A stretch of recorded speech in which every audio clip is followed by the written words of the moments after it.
Good morning, Lock Potters. Bring us in, substitute locomotive. Choo choo. Is that how it begins? That's it. Weakest locomotive I've ever heard. Wow. That's some Thomas the Tank Engine shit. Oh, well, we have Thomas the Tank. No, Thomas the Tank is your dad. Remember? That's why I have the Thomas the Tank Engine here, Linz. We should have like the Thomas the Tank Engine theme. Oh, I don't Next know. time We'd we probably come get back on kicked the off show? of Facebook then. That's not But that just strong brings enough. up another issue is why aren't we on YouTube? That's not you could powerful still get enough. flagged on YouTube for that. We should introduce the backup second, third, fourth string producer, Chris string. Campbell. First string. Happy killing to be it. here. Yeah. Well, John Vesmart suffers at home with COVID. Chris Campbell is here. COVID. There's no way. Yeah, He be told careful. me the reduction didn't take. Oh. Just be careful about touching all those keys over there. We have no idea what was going on in here Friday. I lick my fingers a lot, so that he might have gotten it from me. I don't know. Last time I was here, Kevin, you took out We the wish John internet our because best. you weren't here. I was filling in for you. And we thought you sabotaged the podcast. And now Tom's out, and he takes John with him, too? I hope not, because hopefully John's resting in quarantine. I think John's doing that. Yeah, Tom's on his way the mayor's on his way to an appointment and couldn't is. make it today. So we have you. Yep, you're lucky. We are lucky. A lot of people would say, this is working out. So far, so good. So what could go wrong? And Phil would be We're, one of them. we're Belgium's top-rated radio I can't even say it. Top-rated podcast. I need Tom to say that for me. Yes. Or I need Jeff Long to say LOCPOD. It rolls off of his tongue. He said it so many times. Well, Stumbled it does. out of It does there. just. Yeah. It usually rolls. It stumbled out of his mouth. See how Lindsay can do that when he's not here? Yeah. Just All of boom. a sudden. Oh, I'll talk she's so crap tough. to him if he was here too. Well, that's true. You do that. That is. Well, this what is it season 6, episode 12. You guys are a mess. I'm gonna Season count on 6, you here. episode 12. It is episode 151. We had you on right after the 150th. Yeah. So wait. Okay. Yeah. I wasn't on the last one. I was on the one before that. 151. Right. You're on 149, and you're on the odds apparently. Is that so what it is? come back at 153. Okay. All right. What do you want? What do we want to do today? We have. Oh, by the way, really good guest coming in at the 8 o'clock hour or at the top of the hour after Phil and I get done bullshitting for a little bit.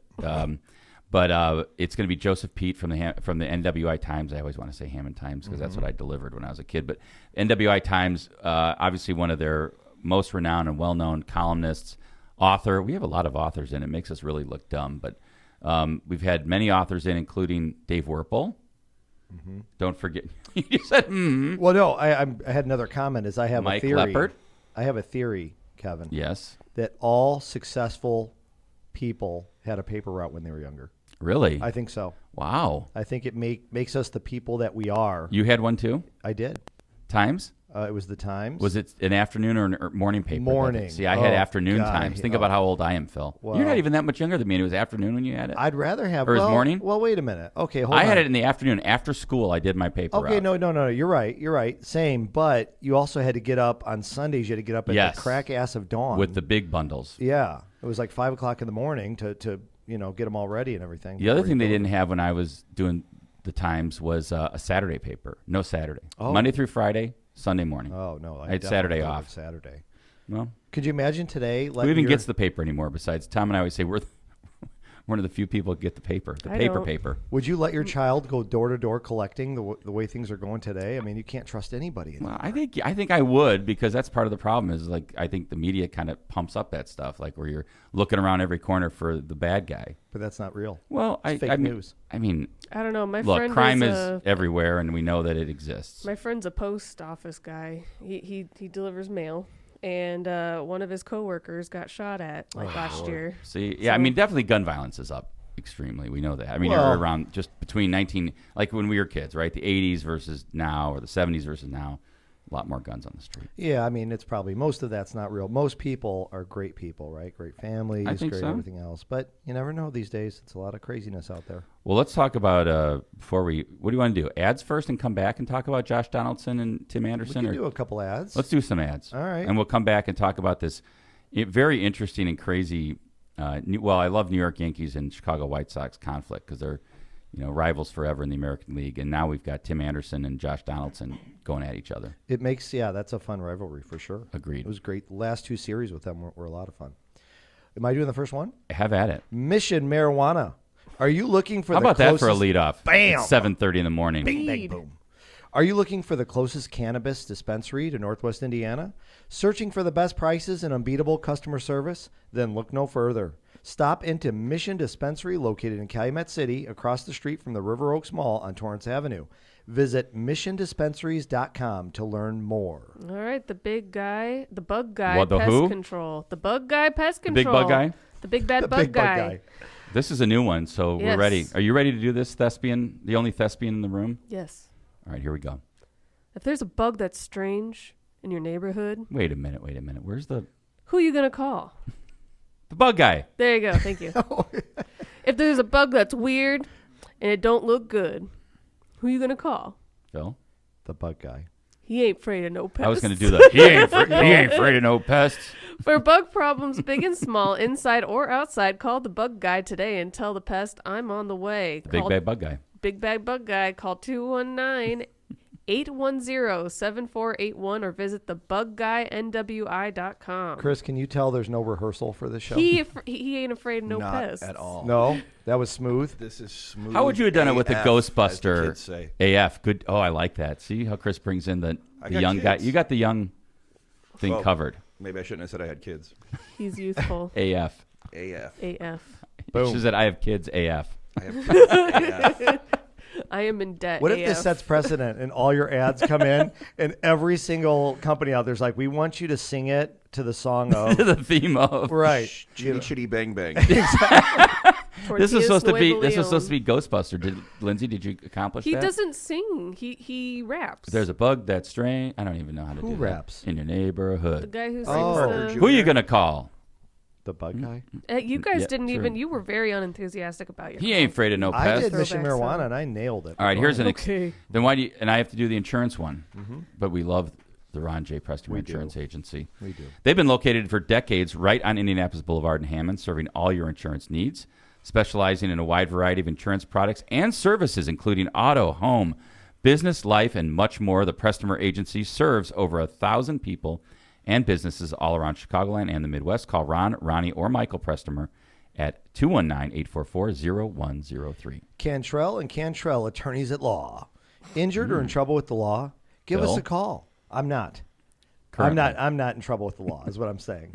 But I you didn't mean might I'm be. not calling them. I said, give us a call. I'm like, I'm not. You're not going to. No. If you were. If I was in trouble with the law, I'm calling Johnny Law. All right.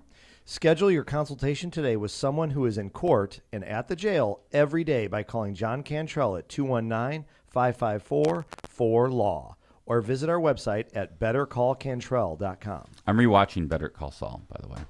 Oh, I shouldn't say that. I never got through it, Yeah. and now I'm watching it. I'm in season 2. I'm a little disappointed in this final season, but who knows? Is it final? This is the last season. This is it. Yeah. Does it get you all the way? Does it morph into Breaking Bad? Like, is there any Does. overlap? All the characters are in now. I mean, Wow. we All right, haven't don't- seen don't Dr. give it all Walter away. White yet, but he's Right. coming, Walter White's coming? Like, that's how much it Oh, overlaps? oh, Oh, wow. it's All right. coming. I'm interested. Intense. I'm interested. I'm in season 2, so I'm still back with his brother and the big firm in Santa Fe. You're way behind. I'm way behind. All right. Where are we? Oh, Challenger NWI. Lindsay? That's me.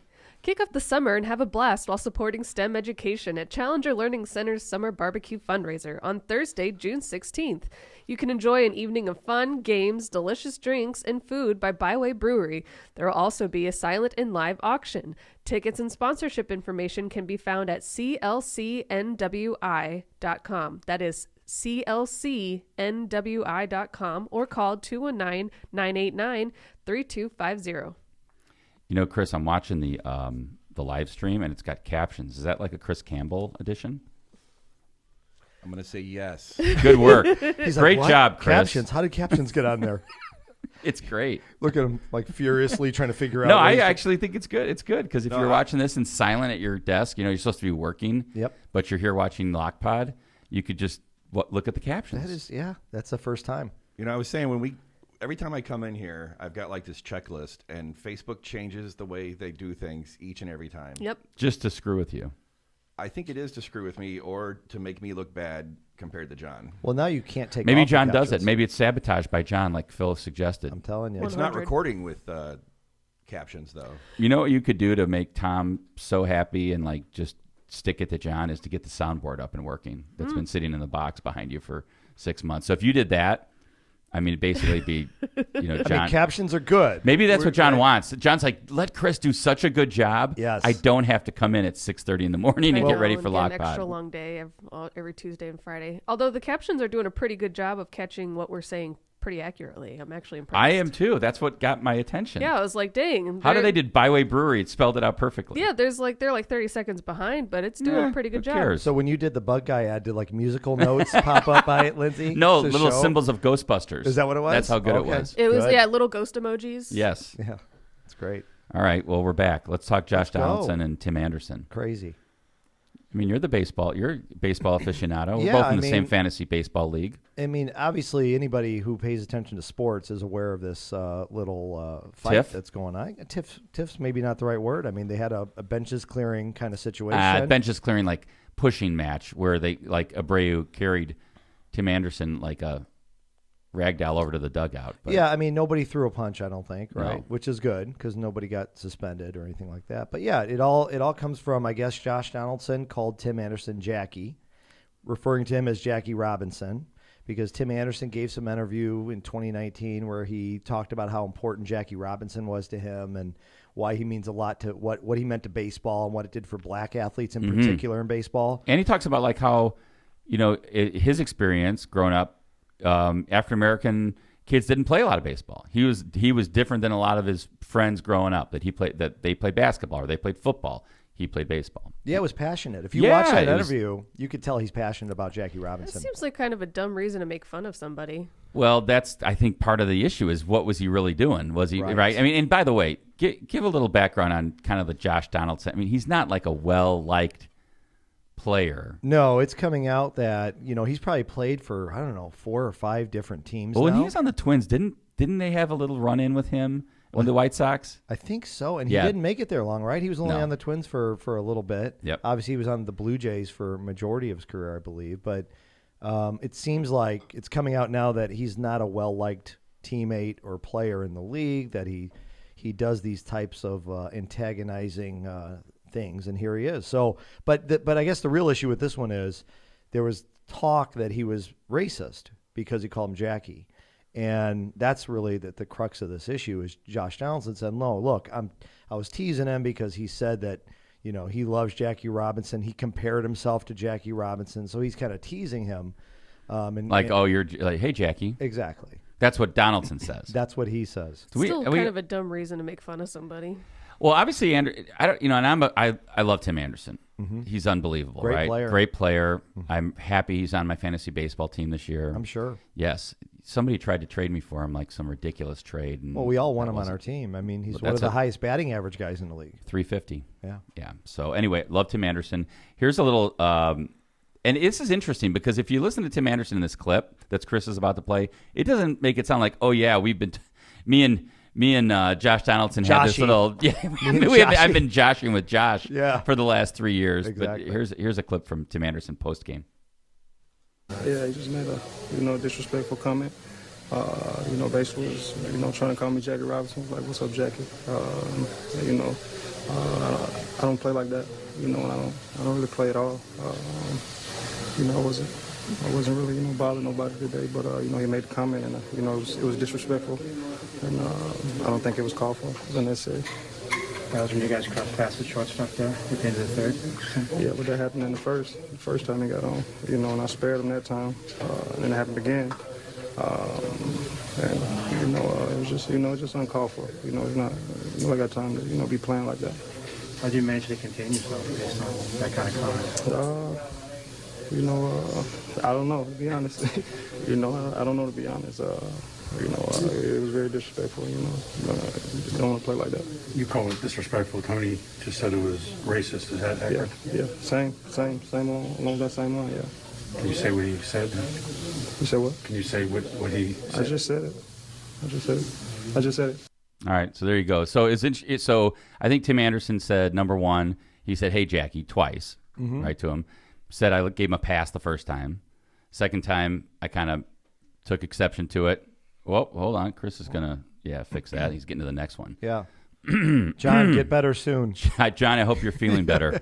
Well, if it helps, only you guys heard that. Oh, wow. Then no, it's on us. Okay. But thanks for calling me out. Nothing go. happened, podcast. Everything's normal here. I You will see be it? perfect. I will be honest. I'm a Cubs fan, but I'm really digging those hats that he's wearing. Yeah. The Those old Sox hats school are one. cool. Well, I don't even know it's old school. It's just kind of like a morph one.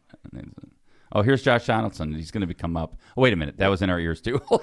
Yeah, I don't So- even know we need to play the Josh Donaldson. Well, I think it's interesting. You want to hear it? Okay. Well, I think not because number one, I don't believe him. Right. But number two, I think it's just interesting to hear these press conferences. I thought Tim Anderson handled himself well. He was like, it was disrespectful. He didn't really even bring up it being racist to him until a reporter You're right. kind of pushed it. You're right. And he's like, yeah. And he didn't even say it then. He said, yeah, it's the same thing to me. It's disrespectful. And because he was like, well, you just keep on saying disrespectful. Do you consider it to be a racial comment? And he's like, that's the same thing. He It's said along disrespectful. the same lines. Yeah, along the same line. So Yeah. I thought Tim Anderson's comments were spot on, and I think they seemed to be honest to me as I looked at it. So Isn't that a media thing, though, too? This is some of the issue that we're dealing with today. Like, media needs it to be a racist sure, situation. because then they Racism. can really Now we can blow pump it this up, and it's going to become this huge story where if you just say disrespectful, that's not enough. Well, right. I mean, at the same time, though, right, if it's Tim Anderson and I don't necessarily think Tim Anderson wants to be in the middle of some racial – he wants to play baseball. Right. He wants to go out there, do his job,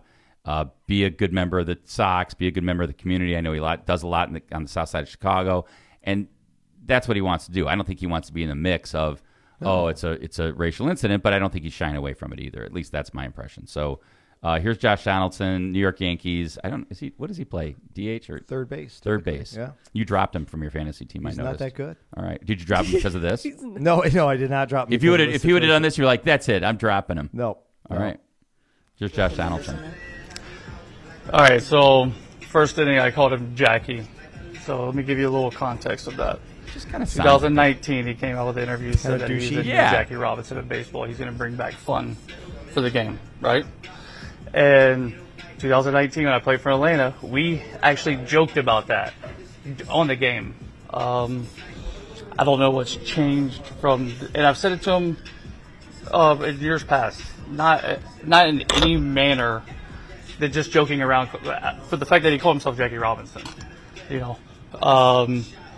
So, you know, if something has changed from that, like my meaning of that is not any term trying to be racist by any fact of the matter. It was just off of an interview that what he called himself. And when we said that before, we joked about it. He laughed, whatever. As you could tell in our series that we played, there were multiple times where I tried to diffuse the situation. Like I took responsibility for the tag, wasn't trying to do anything there. All right. I mean, we get it. Today, just trying to Okay. diffuse So, it. Like, hey, like See, then that whole Can you pause it, Chris? so All that right. that whole like I've called him that in the past and he's always laughed or brushed it off in the past. Because it wasn't getting on his nerves. Or It's- maybe it's it a was, and he buildup. was just like, right, I agree, he's Lindsay. just It's like kind a of like buildup. playing it off and just like not causing a scene or an issue. Yeah, I but- called you an insulting word, 6 times before this time, and nobody.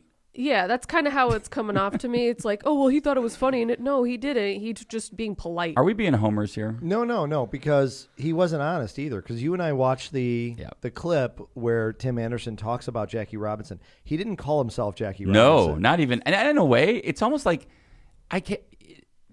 Kind of just being a Chicago fan and knowing a little bit about Tim Anderson, he doesn't seem like the kind of guy that would do that.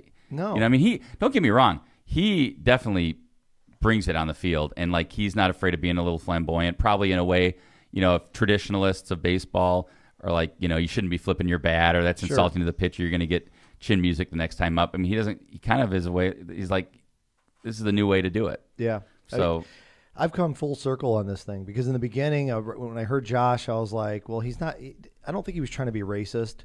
He's certainly trying to like piss Tim off, like almost poke him, Right. like antagonize him Right. for sure. He's not being it's not a nice guy kind of move. So, so I don't see the racism aspect, but I also, Tim did not call himself Jackie Robinson. He talked about how important he is to black kids out there, like kind of inspiring them to maybe get more involved with baseball and sports and be a leader and do the right thing kind of stuff. So I just think it sounds to me like Josh is kind of just making fun of that. Or making excuses, right? Or making excuses, or like almost like you said, Phil, just poking him. Yeah. He's poking him.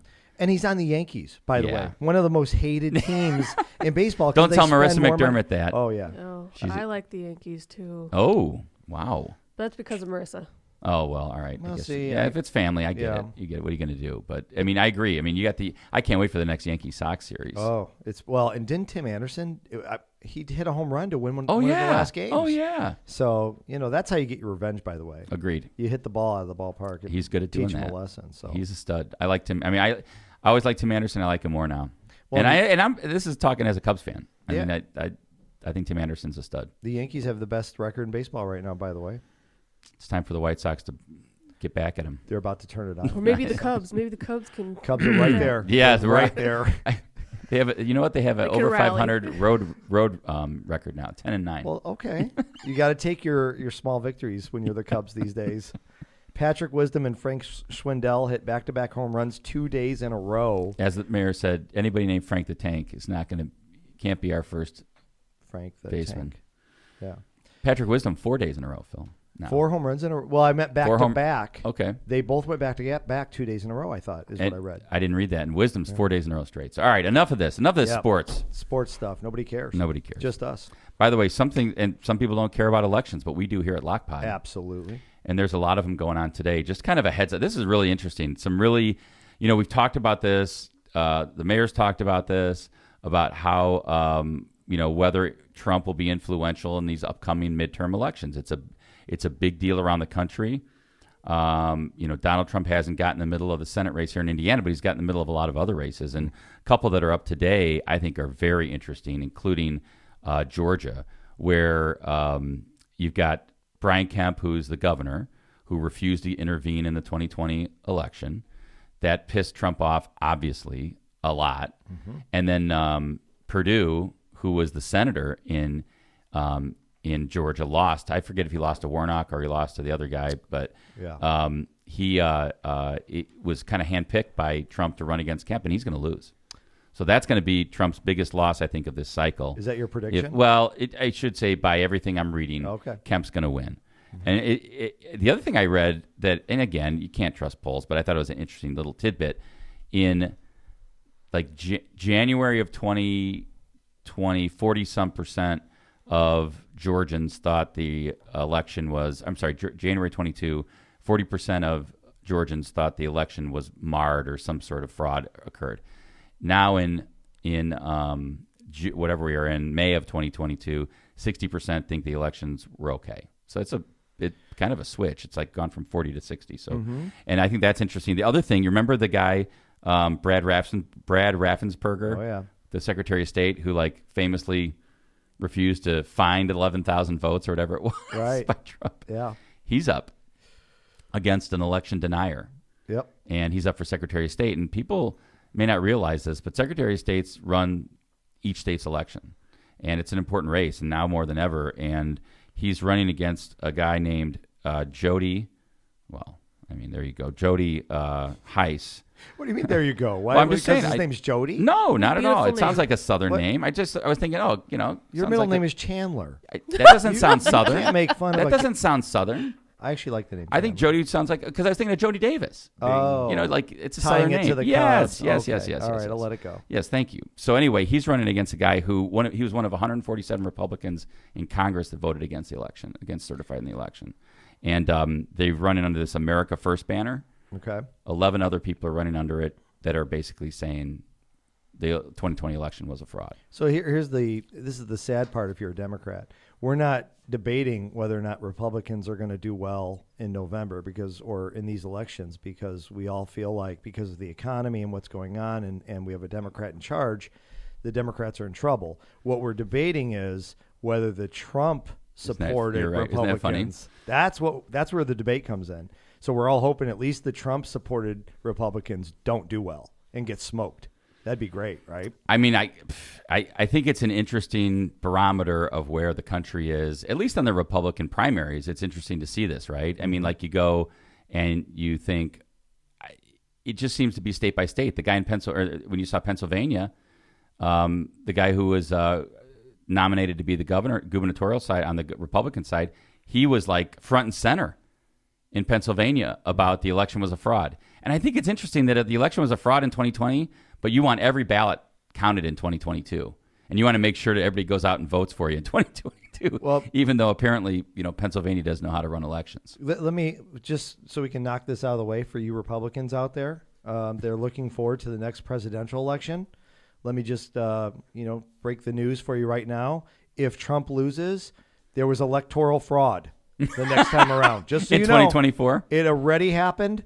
It's already official. Trump will let you know. He'll let you know officially when he loses or if he loses. But, it's that whole thing. And he announced Trump this last election against Biden declared fraud basically a month before the election results came out. He was worried he was going to lose. Because He he needed an lose. excuse. He needed something. You know what? Another thing I saw in the Georgia election, which was pretty interesting, is that Mike Pence is backing Brian Kemp. That's interesting. And Trump is backing Purdue. Well, because you see what's going on with Pence. Well, he's absolutely trying to. Absolutely. They're saying he's going to run for, he's going to be the Republican nominee for president. Yeah. Interesting stuff. Yeah, there's there's other things out there. I was looking in Arkansas, Sarah Huckabee Sanders is running for governor, and she's definitely going to be the Republican nominee. Well, Arkansas is like Indiana. Which means she's probably going to be the governor. The two last states to pass medical marijuana to legalize it will be Arkansas and Indiana. There you go. You think? Mark, write it down. That's my prediction. There's a congressman, actually another couple races I just wanted to point out in Texas. Congressman Cuellar, who is, at least as far as I know, I think the last anti-abortion rights Democrat in the House, is up in a runoff against an AOC-backed and a Bernie Sanders-backed and a Warren-backed woman named Cisneros. And she lost in 2020 by just a couple points. Now there's a runoff between the two of them today. So that'll be a good one to watch. How old is Bernie Sanders? I don't know. 80? He's up there, right? It's got to be 80, right? Any guesses, Chris? Old AF. Old AF. Chris just adds AF to every single thing. It's working. He says. True dat. It's AF. working. It's working. Old AF. Nice. Linz, any guess? Bernie Sanders. If he's running? No. Oh, boy. Lindsay's been paying attention. This is what happened last time. Wake Lindsay up. See, sometimes you guys kind of go on this like little train where you guys are lawyers and like big. We were talking about dudes. politics. Does that have anything to do with your family? No, like you have like you have Anything? lots of opinions on stuff, and I'm like, you know what, this is not my thing. She's All like, right. when you guys start talking politics, yeah, I'm that's out. it. My last name might be. Oh no, it's You know what? Barasco now. I So grew maybe up. That's why. I grew up in politics my whole life, and I'm kind of sick of it. So Wow. Let's There you talk go. about ghosts. Looks or like Jill's going to something. be on Friday. I'm Jill's getting the new fired. official. Lindsay's not allowed back. She didn't like politics. Well, No, interesting races, Kevin. They You are. brought up some great stuff. And again, there's the aspect of Trump versus the other part of the Republican Party. And we have that in Indiana. We got the Holcomb side and we got the Rokita side, right? I agree. It's which part of the Republican Party is going to triumph in 2022 and 2024. If I was rooting for a Republican side, I'm going for the Holcomb side. Me too. If I was rooting, I'm rooting for the Democrats all day, every day. But if it's going to be one or the other, I'm I on the don't- Brian Kemp bandwagon and the There you Raffensberger go. bandwagon. Yep. Not the Anyway, so good luck to everybody who's running. We'll see what happens today in those states: Texas, Arkansas, Georgia. It's going to be interesting. Alabama. I'll be looking forward to your next podcast. You and the mayor talking about how the races ended up. Oh yeah, It'll be good. That'll be fun. All right, keep going, Phil. What do you want to talk about before we do our ads? And then we got to get Joseph Pete in here from the Northwest Indiana Times to talk about all kinds of things. Yeah. Region. So keep listening for Joseph Pete. He's going to be in any minute. So. Well, we brought up Trump, and there was a little retweet that kind of is in the news lately. I don't know if you guys noticed that, but I believe it was the leader of, was it El Salvador or where was it, Kevin? El Salvador. El Salvador. And you look like you have it in front of you, but why don't we? Because I don't know. I'm sure most Chris people has are got. aware I of think this. Chris has got it. This is, by the way, on what's Donald Trump's new network? The new that looks like just like Twitter. Truth or something. What is it? I thought it was funny that you can retruth something. Yeah. I like where it says Retruth view it. truth details. Retruth. If you didn't know it was truth the first time, if it got retruth, Then it's got to be. What's It's that truth. Game of Thrones quote that if you have to say it, it can't be true? Like, That's a Game of Thrones quote. oh, I well, know. no, like this kid was like, "I'm the king," and he was like, "If you have to say that you're the king, you're not actually the king." There you go. But like, if you have to tell yourself and call everything the truth for it to be deemed the truth, it's obviously not the truth. I like the person's name here, the MAGA King Thanos. There you go. King Thanos. Period. Didn't King Thanos? Oh, you're right. The period. I did miss the period, but that's important. Period. King Like, Thanos that's was the the one end. that killed half of the universe by snapping his fingers. Or, Yes. Thanos, Just from Thanos. Avengers. MAGA. Hey, no King spoilers, Thanos. bro. Definitely not the MAGA in front of it. No. So, the president of El Salvador, Nayib Bukele, I hope I'm saying that right. Keely? Is it? I don't know. I don't know. We need someone that speaks Spanish to tell me if I'm saying it right. Tweeted something about like the most powerful country in the world. I'm sure he's talking about the U.S. Of course, is falling so fast that it makes you rethink what are the real reasons. Something so big and powerful can't be destroyed so quickly unless the enemy comes from within. And then Lara Logan must be somebody on the Truth Network posted it, and then MAGA King Thanos put Civil War, and then Donald J. Trump retruthed it. He did. Civil War. Retruth. Our ex-president of the United States retruthed a. The fact that we're saying retruth. I know. I don't. Can we change that word? Retweeted. I like that He it- retweeted Retruth. somebody saying that there's going to be a civil war in the United States of America, and we have a person kind of promoting it as basically right. If you retruth it, you're promoting it. I would think you are at least wanting people to see it, right? I mean, sometimes I retweet things that I just think are interesting, or I'm not endorsing it necessarily. No, you got to be careful, though. I know that, like, growing up in politics as I have. Oh, here she's awake. Yeah, so, like, She's back. when I'm on my professional Twitter account, I need to be careful on what things I like and things I retweet, because everyone can see that. If you like That's right. something, That's right. everyone can go on your page and see what you've liked. And I need to make sure that I'm extra careful because I don't want to be associated with things that I don't want to be associated with. So be careful on just pushing the heart button. Yeah, just like even if it's your friend posting something that's a little risky, I'm still not going to like it on my professional page because I don't want people to associate me. I don't think you let me on your professional page. None of us. No, None doesn't of even. us. Does It's it at exist? the Notorious LMP. Oh, I have that. I like that. That's your my professional. professional page. That's what's the I have a what's the secret page. unprofessional? Oh, That's my baby got my backbones. That's my Instagram. That wasn't that. Oh, that's your Instagram. Baby got backbones.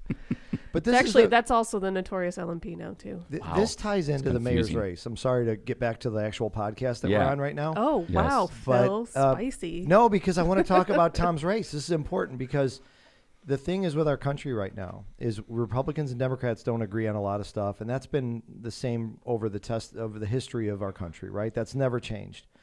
But what we do have a huge issue with right now is I believe our country is tearing itself apart from within.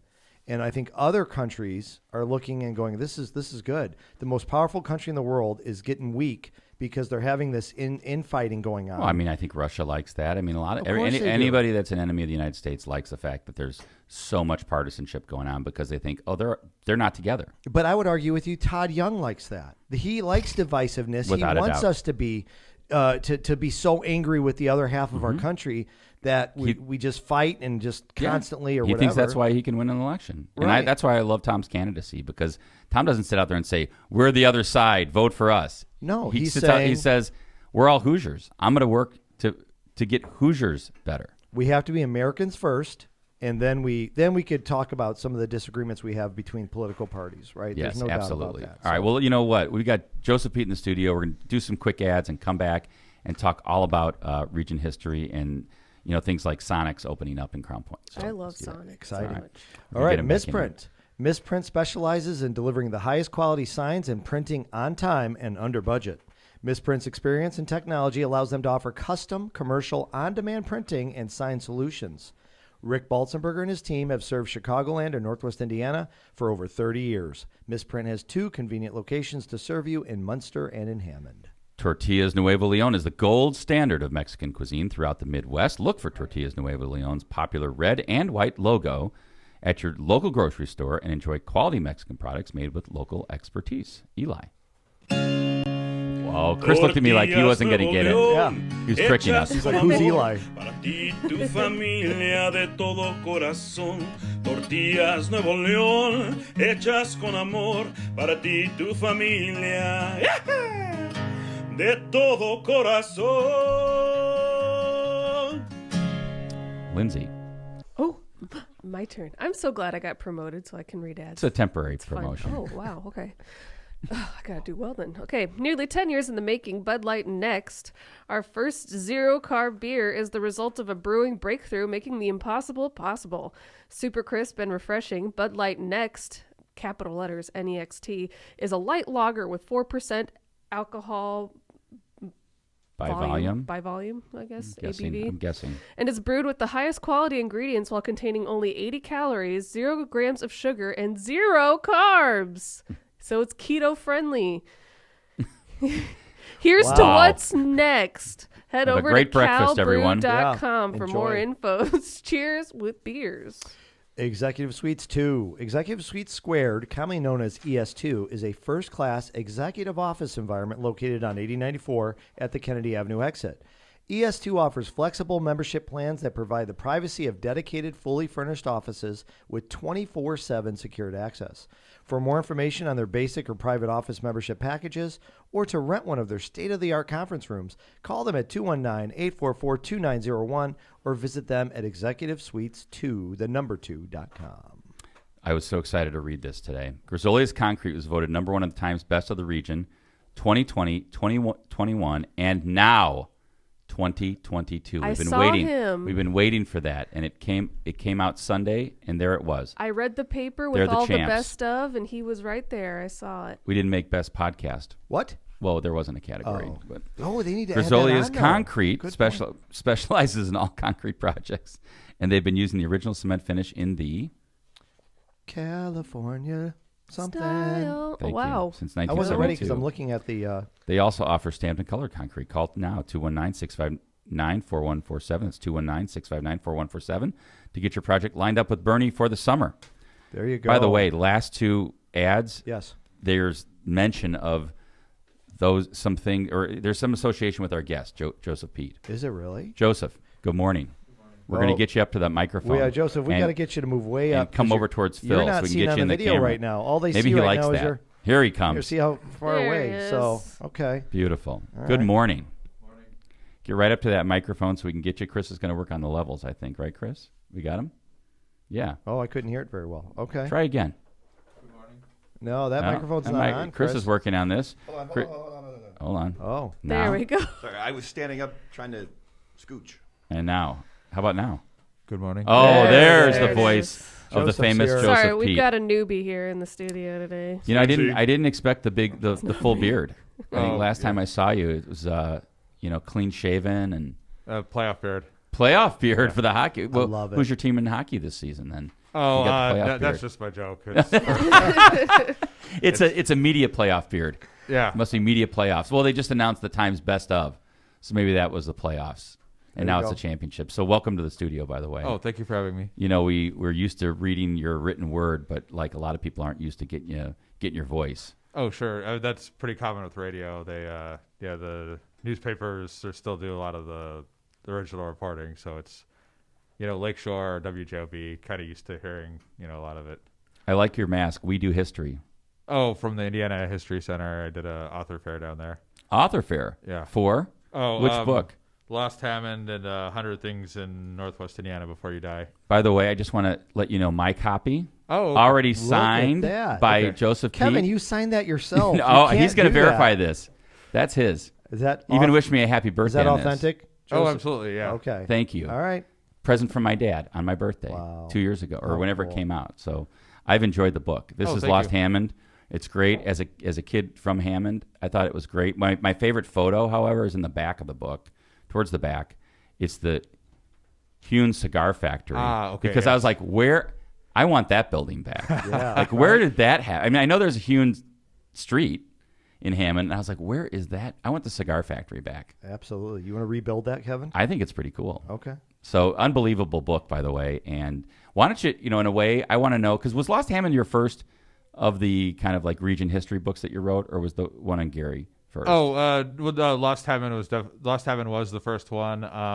Jerry Davich with the Post Tribune had written Lost Gary for the same publisher, the History Press out of South Carolina, and it did pretty well. They're pleased with it, and they're kind of looking for more books on Northwest Indiana, and they kind of approached me about doing a book. What And, made you pick Hammond? I was born in Hammond. I spent a lot of time. I grew up in Highland, but I spent a lot of time in Hammond as a kid, and I don't know. It was just the city that interested me most to write about. as far as the history. I think Gary tends to get a lot of press too out of the stuff that's written in the area, just because it has a very dramatic trajectory that kind of lends itself to a lot of books and so on. And I just felt Hammond hadn't really been explored for the wealth of history that was there. So that was the first one I decided to kind of tackle. And the amount of research that you have to do. I mean, you're talking about lost Hammond. So, I mean, you're talking, you had to go through God knows what to come up with all the facts that are in your book and the history. I mean, it had to be a lot of research, I would assume. Oh, absolutely. I spent basically a year camped out in the Hammond Public Library, the Suzanne G. Long history room. Unbelievable room, by the way. Oh, it's wonderful. Just I've been to, over the course of writing various books, I've been to multiple libraries, and they're like local history sections, and it's easily one of the best and most preserved artifacts, photos, news accounts. It's very well maintained. The Hammond Historical Society has been absolutely great. They're pretty invaluable too. I used a lot of their flashback newsletters. They do excellent programming, whether the Oak Hill Cemetery tour or they just put together some excellent programs, and they proved to be like an invaluable resource. But it was very well maintained. I went to those, like the IUN Calumet Regional Archives, the Times Archives were a big help. I tend to lean heavily on the Times with writing a lot of these, just because it's familiar and easy for me to access the archives and so forth. But I quote a wide variety of media sources too, like the Post Tribune and even the Boston Globe came up in the Lost Hammond one, which surprised me. I like that. It took me to a number of different places. Well, Hammond's got a rich history. I mean, it really does. And tell me what was one of the most interesting things you found out about Hammond when you wrote the book. Oh, absolutely. One of the most on the Boston Globe note, one of the things that I found most surprising was James Whitey Bulger, the famous Boston mobster, who's he's been in a couple of films. Martin Scorsese's The Departed. Jack Nicholson plays like a thinly veiled version of Whitey Bulger. Johnny Depp played him in Black Mass. He's a very well-known national figure, and it's just kind of odd coincidence, but he ended up robbing his first bank and getting on the FBI's radar in Hammond because he happened to be in Chicago at the time, and they're looking for like somewhere a little bit off the beaten path to kind of rob. And it was kind of set him on the path to eventually becoming like an FBI informant and everything. And unlike John Dillinger, who wouldn't rob a bank in Hammond because of there are too many railroads, right? Oh, absolutely. But he did in Chicago. But the book explores like Dillinger and Capone, but people already kind of know about that. Like it gets into some of the details, but that's already kind of a well-worn. Like I did an interview with I don't remember, but the host was saying like I think everyone's done. I think every town in Chicagoland has a story about like Al Capone, and then. But that was just one connection that was just completely out of left field that I never would have anticipated. And some of the other stuff too, I just found interesting, like as a business reporter, like the ice harvesting and the icebox days. Like, because I visit Wolf Lake all the time. I love looking for like herons and hiking there, and that boardwalk is fantastic where you're just like I actually tabbed that page because every time I see ice harvesting on Wolf Lake, I think, wait a minute. Most of the winters now, you can't even ice fish on it. No. Let alone ice harvest. And I was like, you see these monstrous ice houses that existed there. That isn't climate change. Yep. I don't know what is, because I don't think you could harvest ice on Wolf Lake today. Probably not. Yeah, because it's I haven't studied the issue, but like it's definitely, because it used to be a very common industry in the area too. Like Cedar Lake. A lot of the ice for the Chicago stockyards came from Cedar Lake, and then it was big in Hobart and I think Chesterton. A lot of the areas, it was a very booming business back before refrigeration, back before Freon existed. Yeah, and now it's probably existed, as you've noted, it's like those lakes don't freeze over to Phil, the extent don't start an ice house, Phil. Okay, don't do it. Let me take that bad off investment. My list of things to do. One of the things that. And I got to bring this up just because I knew your dad. Oh, sure. Joseph's dad was probably one of my favorite judges of all time as a young lawyer. He was about the nicest guy you'd ever meet, Bob Pete. And I just want to let you know that I really respected your dad and really enjoyed being in front of him.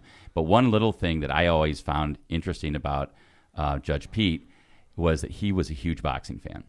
Every time there was a boxing event at the Civic Center, he was like, Kevin, I got to go. I want to go. I'll see you there, blah, blah, blah.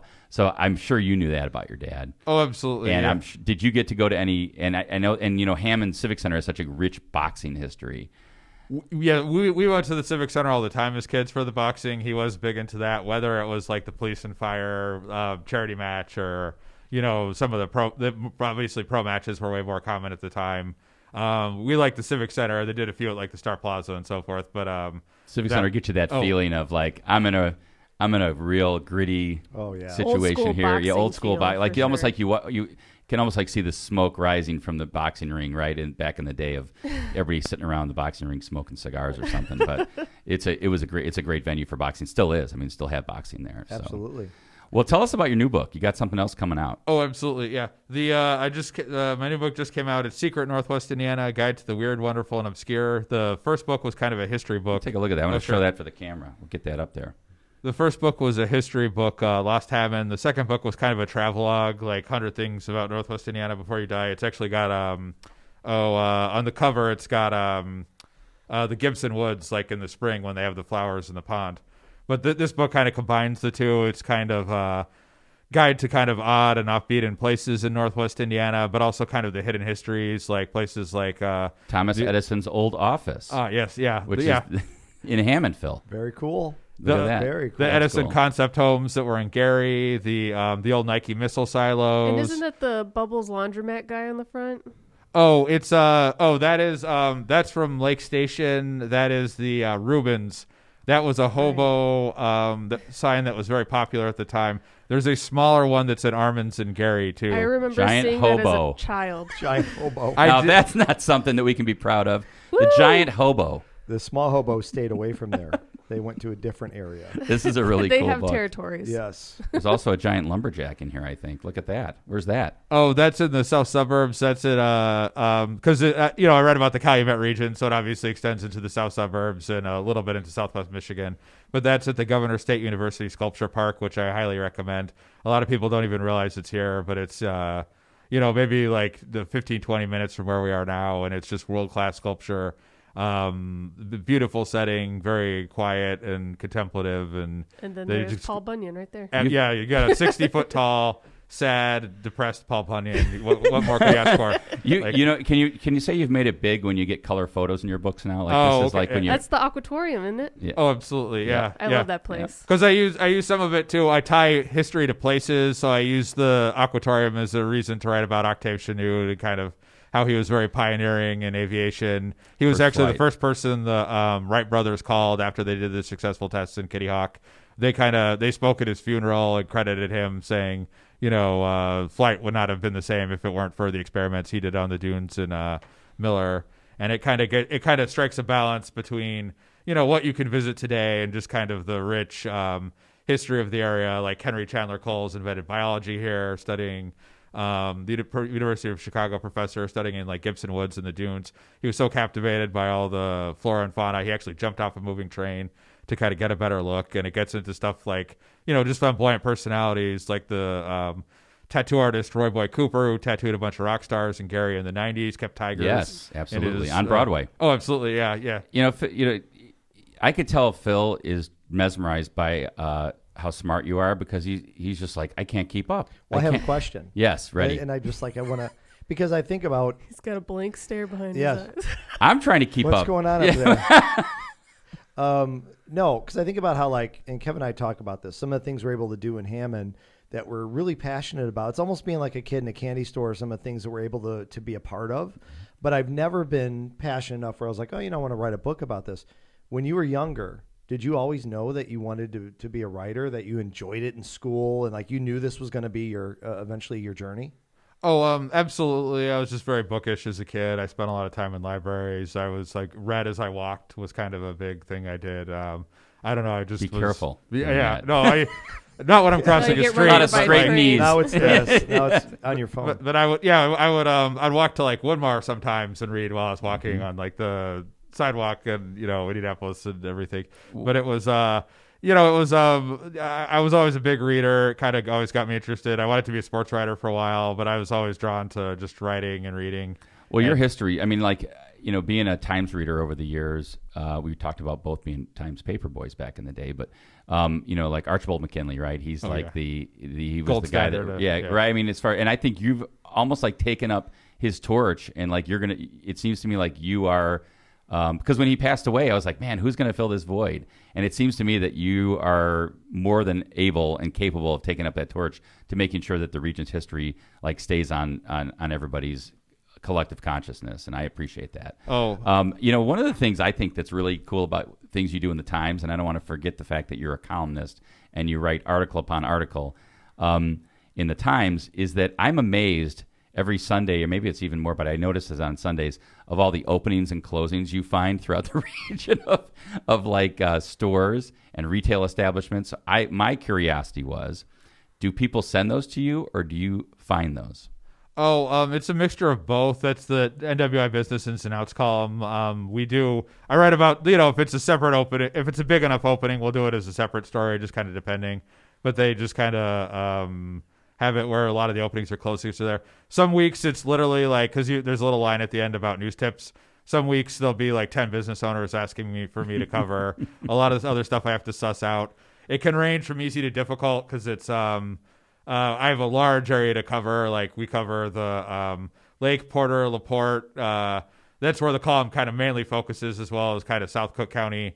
But we still cover some of the stuff in some of the outlying counties like Jasper and Newton if it's big enough, and so a little bit into New Buffalo in that area, and Harbor Country in Michigan. And so it's a very huge area to cover, and it's hard to keep up with everything. But like this week, I had one opening that was on Monday and another opening that was on Friday. So sometimes the timing just hits like perfect. So it's not like come by, we'll give you a free burger and write about us? No, well, actually, you'd be surprised. A lot of business owners will actually offer, we'll give you a free meal or something like that. And it's like, well, we can't obviously take, it would be against journalistic ethics. So I have to politely rebuff like when that happens. But that's not uncommon. So don't ply you with a Munster donut to write about Munster donut. We'll give you whatever you want. Yeah, it's unnecessary. We're here for, like we do the taste test in the food section. Like we try to write about local independent businesses as much as possible versus the corporate chains, and try to, let Phil Potempa take care of the free pies. Well, Phil does excellent work. I know Phil. He does great. He does great work over at the Post Tribune. But it's we're here to write about and tell the stories of local businesses. So it doesn't really require any kind of plying or anything of that nature. It's it's newsworthy, we'll cover it. There you That's go. Kind of our ethos. If you say this podcast is good, you could take anything in this room that you want and just grab something on the way out. Take it all. Yeah. Take it all. Just say good things. You've got a book signing this weekend. Why don't you talk a little bit about it? Because this is the book that's going to be signed by you this weekend, I believe. Oh, absolutely. Yes. I'll be at Miles Books in Highland from 11:30 a.m. to 11:30 a.m. to 3 p.m. at 2819 Jewett in downtown Highland at Miles Books doing a signing. And I have a few others too coming up at like Green Door and Indie Bang Bang and a couple other places. But Indie Bang Bang, where's that? Wow. Oh, that's in Miller. It's in Lake Street in Miller. Get up there.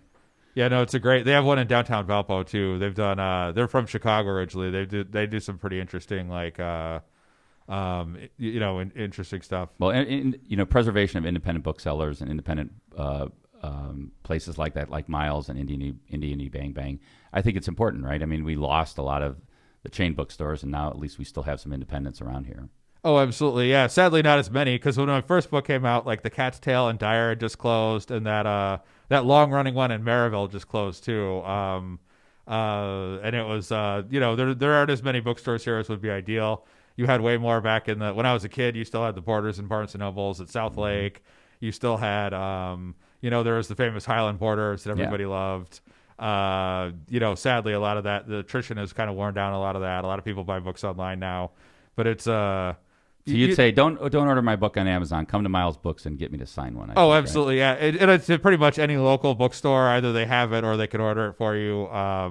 But it's available obviously on Amazon and all those places. But if you're looking to support local, like even like Indie Bang Bang, they ship. They do all the shipping too as well to anywhere in the country. Because these seem to be popular with a lot of expats. Like I get people writing me from Florida and wherever, Arizona. Expats of the region are very active. That's one thing. Yeah. The region doesn't leave you when you leave the region. Oh, absolutely. They used to say there's like a Steelers bar in every city in America because of the exodus from the steel industry there in the 70s and 80s or whatever. But it's like you find people from the region like all over the country from, but. Well, I'm sure these books help them feel a little bit of home. Joseph, if they live in Chesterton, are they from the region? Oh. Okay. I am of the opinion, I know this is a contentious, like one of those, like, Chicago dogs and so forth, but why would we want to turn people away? Like, if people want to identify as the region, Big Tent, you're saying. of the Big Tent. That was a political especially with the national park. Like, I think we really want to claim the Indiana Dunes as being part of the region. In my opinion, it's a great asset. So Indiana Dunes is in Gary. It So sure yeah, is part but of it. Gary to Michigan City, Sure. so it's all over there. You got to say that's part of the region. We want to claim that. Absolutely. That's what I'm saying. And the mayor's always said Michigan City's definitely part of the region. So Indiana Dunes is part of it. That's what I'm saying. I think Chesterton's a yes. I just don't know why we'd want to turn people away. If I'm with people want to Joseph. be You know what? If it's got a 219 area code, it should at least be kind of region. 219 is another good definition, I think. Although LaPorte's getting out there. I think LaPorte's too far away. I do have one more question. LaPorte is definitely in the South Bend kind of sphere of influence. Like, they seem to be more. Everywhere else in the region feels like Chicago is kind of more of the center or whatever. But the LaPorte is definitely almost. When you're in Slicer territory, you're almost in the South Bend area. I agree with that. There's some real interesting stuff about them though in this book. Like, they've got the Bell Guinness serial killer stuff. They had an early electric vehicle that a dentist had been driving around town. You can go to that great museum there. They've got like a DeLorean from Back to the Future. They've got He's selling me the book right now. Yeah, the car that Jeff Bridges drove in the Tucker movie that Francis Ford Coppola did. A two-sided car. It's just got a lot of like strange and interesting stuff from all corners of the region. I'm excited about reading the book. Honestly, I can't wait. Yeah, Phil can read. Well, wow, that's debatable. Just kidding. Last question for me, anyhow, is in the same vein of about bookstores, how some are closing because things are changing. What about newspapers? I mean, everybody's talking about it's going digital now. Pretty soon, there's not going to be any print newspapers going forward. What are your thoughts on that? Oh, well, I mean, the business is obviously evolving. I mean, we reach more readers. Times change. We reach more readers online than we ever did in print. It's just a bigger platform through social media and so forth. The print product it's probably going to be all digital at some point eventually. Ooh, I hope not. I don't know how soon that's going to be, but I mean, if you're looking over the sweep of history, I mean, eventually it's probably going to be. I'm not saying it's going to be in 10 years or anything like that, but it's that's definitely the direction that the whole industry has been going. Hopefully, the legacy media properties that have kind of informed the public for the Times case since I think 1906 have informed the public for so long will kind of continue to bring this kind of same standards that they have, going on in the future. Because having written history books, I can tell you how invaluable it is to have that first draft of history. Like, so much of it either not necessarily even comes from, but just helps you verify or find out more about. But it's just really the archives record of our area. And it's like, without that, so much is lost because it's, you might put a post on Facebook or whatever, but it's going to be lost to the ethers of time because there's no effective way to catalog and archive and search it. And it's just really the, one of the most valuable records of, what happened here and now for people to look back at. Yeah, I think what you've done here with Lost Hammond's great. I just wanted to read the last paragraph of it because it's really great. Because you just mentioned about being lost, some of the history being lost. Well, it's the epilogue, so it's not the end. Much of Hammond has indeed been lost. Much of the past has faded or rusted away. Businesses have shuttered, buildings razed, and memories vanished into the ether. But the Rust Belt city on the sandy cusp of Lake Michigan, the longtime font of soap, steel, and sloppy Joe-like loose meat hamburgers served at vintage lunch counters, soldiers on to the future, day in and day out, like a steel-toed boot-wearing factory worker with all pluck and no quit. Hammond is a city that clocks in. It is a city that has not yet clocked out. One thing I want to note with that, too, is like one thing that was important to me when I was doing the book is because like there's the lost thing. And then obviously, we're in an industrialized Rust Belt area. Like a lot's changed since the early 1900s. But it's like I started out doing research at IUN and I talked to James Lane. He does excellent the steel shavings history project there. And I talked about the concept of the book because it's part of a series. It's like Lost Indianapolis, Lost Chicago, and so on. And he was kind of averse to some of the like abandoned places, like those types of stories. He thinks it's kind of tried and not necessarily putting himself in the best light. So what I was definitely like really striving to do with the book is showing that it's like some people love that real decline narrative, and I was trying to show things evolve over time. It's like I tried to chart like the course of like, well, Woodmar was great, but now it's a sportsplex, and it's drawing Kennedy all Park these people. Apartments is now Oxbow, and you've given a lot of credit in the book to Mayor McDermott too about like the changes that he's brought to the city, and even you brought up the Wolf Lake Pavilion and how that's all changed around there, the sportsplex, Oxbow Landing, which Phil had a big part in.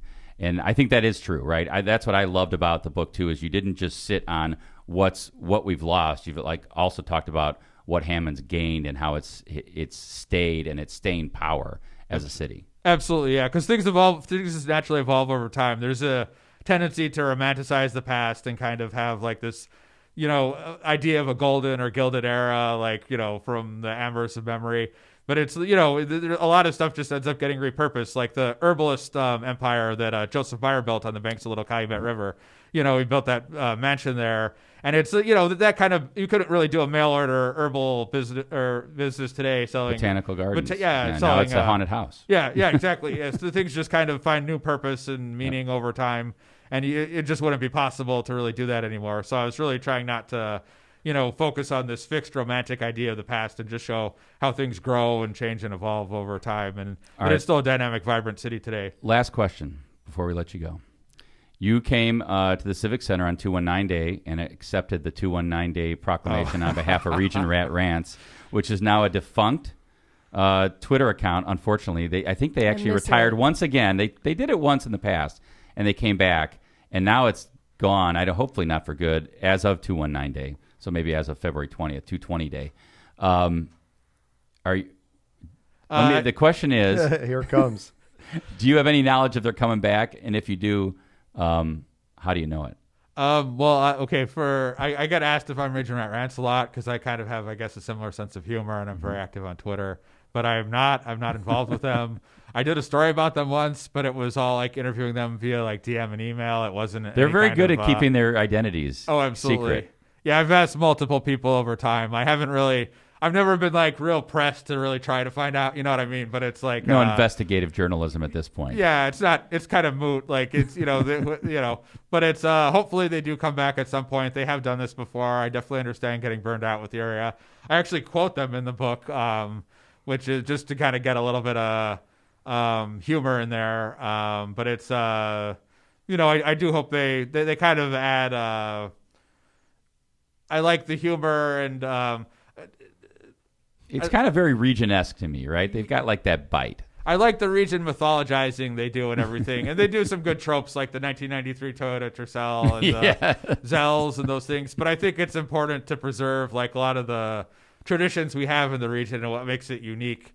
Because, you see a lot of the growth and it's stuff like I write about like new businesses and it's stuff like Sonic or whatever, where they have like 5,000 locations all over the. How unique is that? Yeah. It's you don't want to be lost to this kind of like corporate or wallpaper or landscape where it's just, an anonymous mess of like chains and everything. You want your see area. A lot of America coming. Absolutely. Yeah. So, well, anyway, Region Rat Rants, we want Wafflebot back, please. And Phil, lead us out of here. Well, thanks for coming in, Joseph. That was a great interview. The books are all obviously.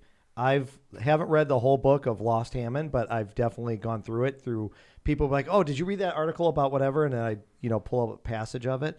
But the books are amazing. What you're doing for Northwest Indiana, like you're talking about Lost Hammond, it'll never be lost because you're putting it in the book and making sure that it's going to be here forever, which is awesome. Thank you for coming in. It was really exciting to interview you. Oh, thank you so much for having me. Absolutely.